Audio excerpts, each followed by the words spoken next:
What's up, guys? This is Andy, BC Builds. I just wanted to address something. Um, Chinese tattoo machines. Um, no, they a lot. China gets a bad reputation because there's a lot of mass-produced shit that comes out of there. I just wanted to let you know, as long as you guys know what you're looking for, not everything that comes out of China is bad. You got to remember, a country with 1 billion people, or over 1 billion people, it's kind of fucking arrogant to think that there's someone there that can't build a good tattoo machine. Um, but when people usually talk about Chinese tattoo machines, they're referencing all this cheap shit, that's mass produced. So anything that is mass produced is a piece of shit.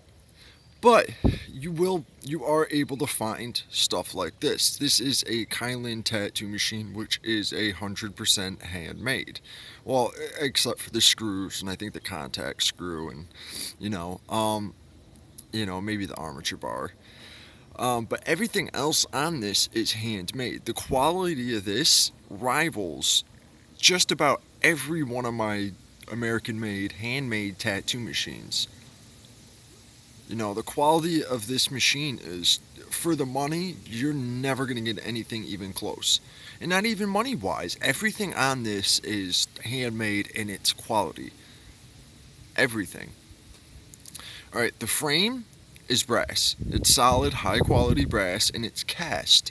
And a lot of times you get problems with cast tattoo machines. They don't line up because the casts over time kind of deform. What the people from Kylin did, they cast their machines, but you can see this is ground down smooth. They flatten this smooth. You can look at the spring saddle.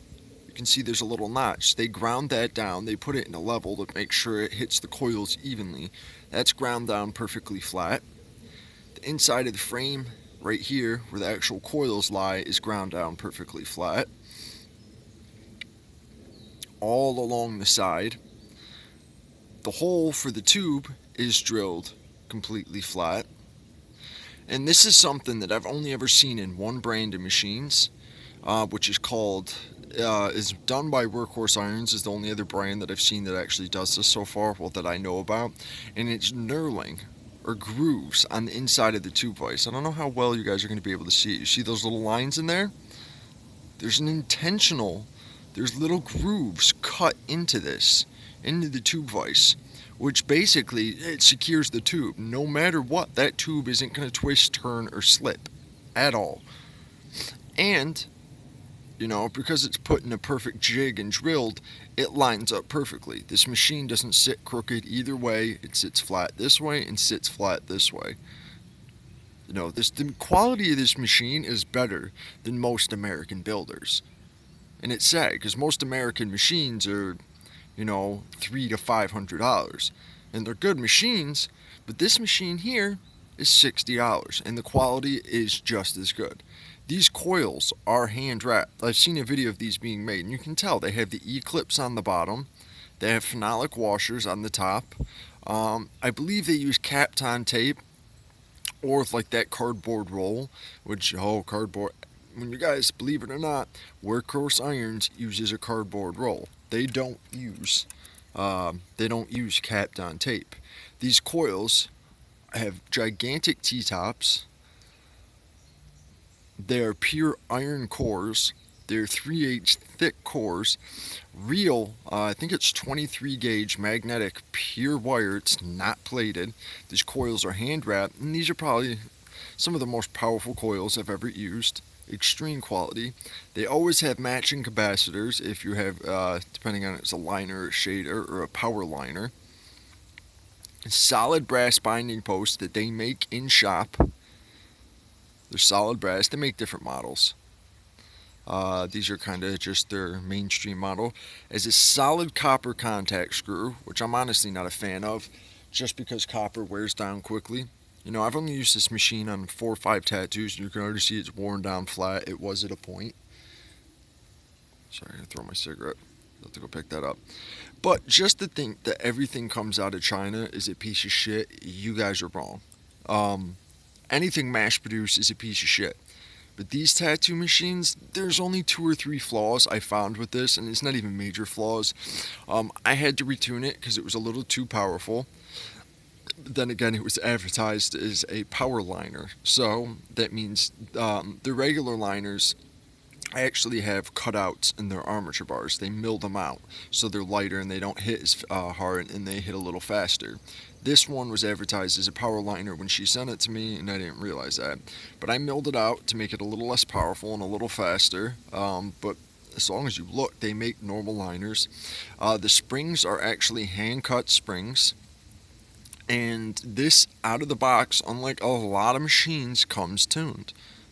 And I don't want to knock Time Machine, but honestly, you think you're spending $300 to $500 for a machine, it should come tuned. This came with a better tune on it than either of my Fowler machines. I don't want to be a dick to Danny Fowler, but I really was not happy. I purchased two machines from him. One was the G-Force, and I forget the other one. It was a black one. I can't remember the fucking name of it. And neither of them came in tune. They both ran like shit, and the two vices on both of my Fowler machines did not line up at all. One of them I could barely get the tube through. It was tearing up tubes, disposable tubes, and I couldn't get a metal one through it. And both of them sat crooked to the side and to the back. And I did send them back, and they were sent back to me saying there was no problem. One of them had a new tube vise on it. The other one was left the same crooked. The one that you couldn't even fit a tube in was replaced, but that still sat crooked.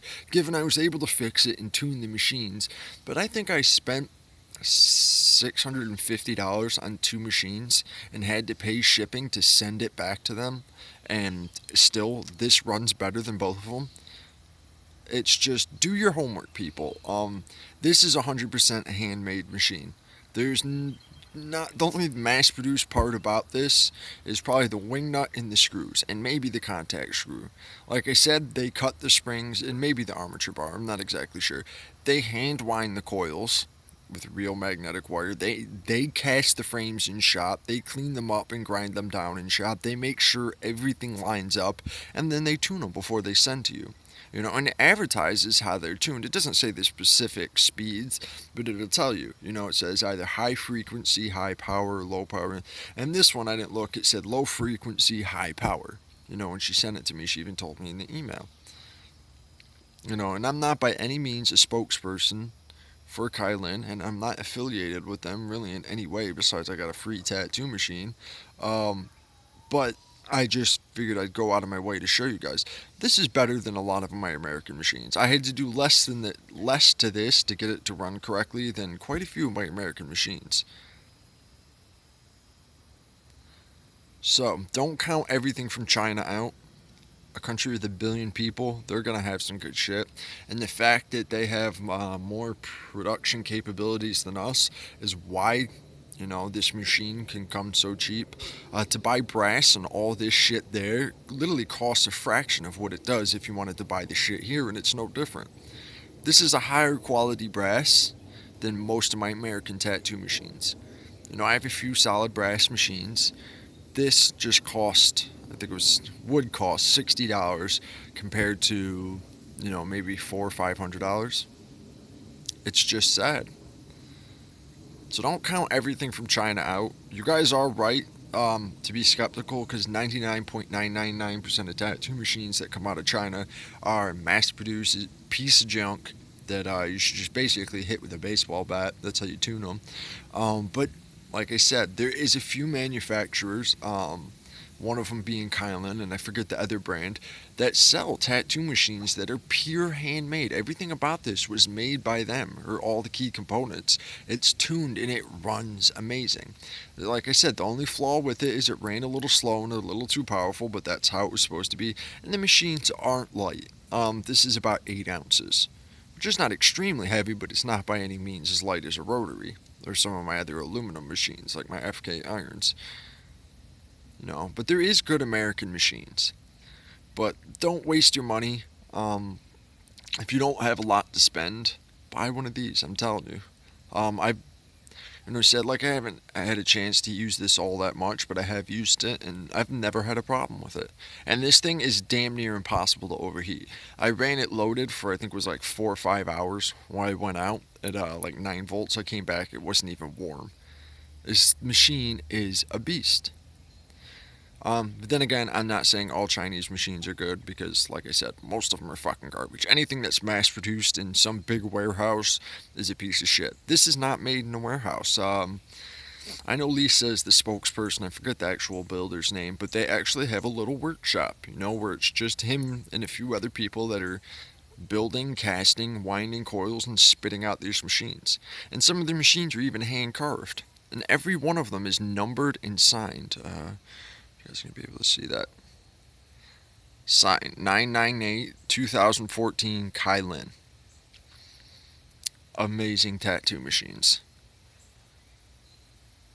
That's it, guys. I'm out.